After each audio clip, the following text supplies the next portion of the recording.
तारागढ़ से आए और समस्या ये है कि ये जितने भी लोग पीछे खड़े हैं, इन लोगों की रास्ते के अंदर जो तारागढ़ पैदल जाने वाले मार्ग हैं उसके अंदर दुकानें लगी हुई हैं। दुकानें मतलब कोई चाय बिस्किट बेचता है, कोई अपना कोई सबील है या कोई छोटे मोटे कार्य करते हैं, तो उसके अंदर इनकी आजीविका भी चलती है।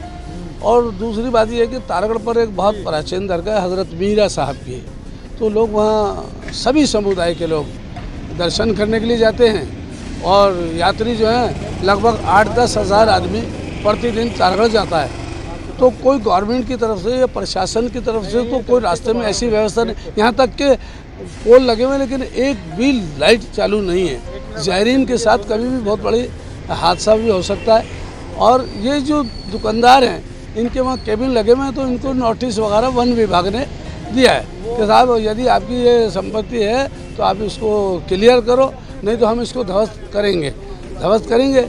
इन लोगों ने कोर्ट की शरण ली है। जो भी कागजात हैं इनके पास, उसके मालिकाना हक है या कब्जा है, जो भी है तो कोर्ट में है। तो कोर्ट में केस विचाराधीन है, उसके बावजूद इनको सिटी मजिस्ट्रेट साहब की तरफ से कोई नोटिस आए पाबंद करने के लिए, शांति भंग करने के उस संभावना के उसमें।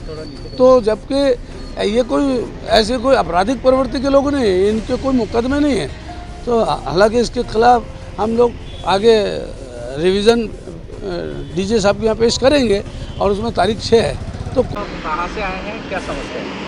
ये हम तमाम लोग तारागढ़ से आए और समस्या ये है कि ये जितने भी लोग पीछे खड़े हैं, इन लोगों की रास्ते के अंदर जो तारागढ़ पैदल जाने वाले मार्ग हैं उसके अंदर दुकानें लगी हुई हैं। दुकानें मतलब कोई चाय बिस्किट बेचता है, कोई अपना कोई सबील है या कोई छोटे मोटे कार्य करते हैं, तो उसके अंदर इनकी आजीविका भी चलती है।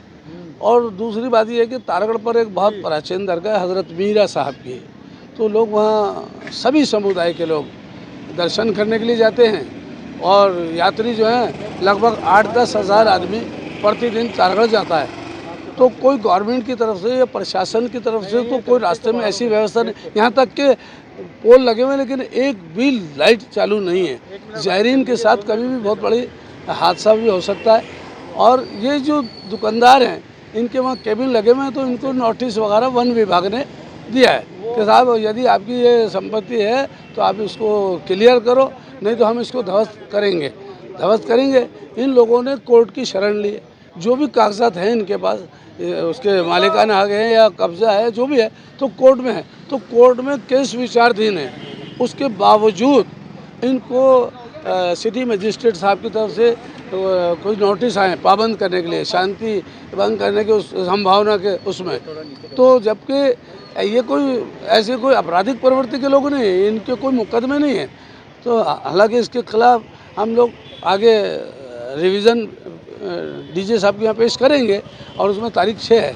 तो कुल मिलाकर ये है कि हमने एडीएम साहब को जो ज्ञापन दिया उसमें ये मांग रखी है कि बेजा परेशान नहीं किया जाए इनको किसी भी तरीके से।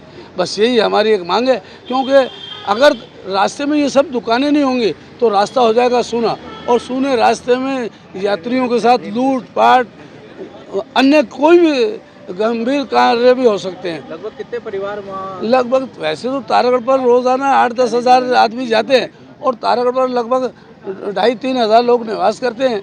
और वो सब खादिम हैं, दरगाह से ताल्लुक़ है। और कुछ लोगों की वहाँ दुकानें तो उससे अपने वो परिवार को चलाते हैं। इससे व्यापार भी बढ़ा है और इससे यात्रियों को सुविधा है। यदि रास्ते में एक भी दुकान नहीं रहेगी, ना प्याऊ रहेगी, ना पानी रहेगा, ना कोल्ड ड्रिंक रहेगा, ना नाश्ता पानी, तो 4 किलोमीटर लंबे मार्ग में कोई प्यास से भी मर सकता है, कोई घटना हो सकती है उसके साथ। तो हम ये चाहते हैं कि इन लोगों को बेजा परेशान नहीं किया जाए।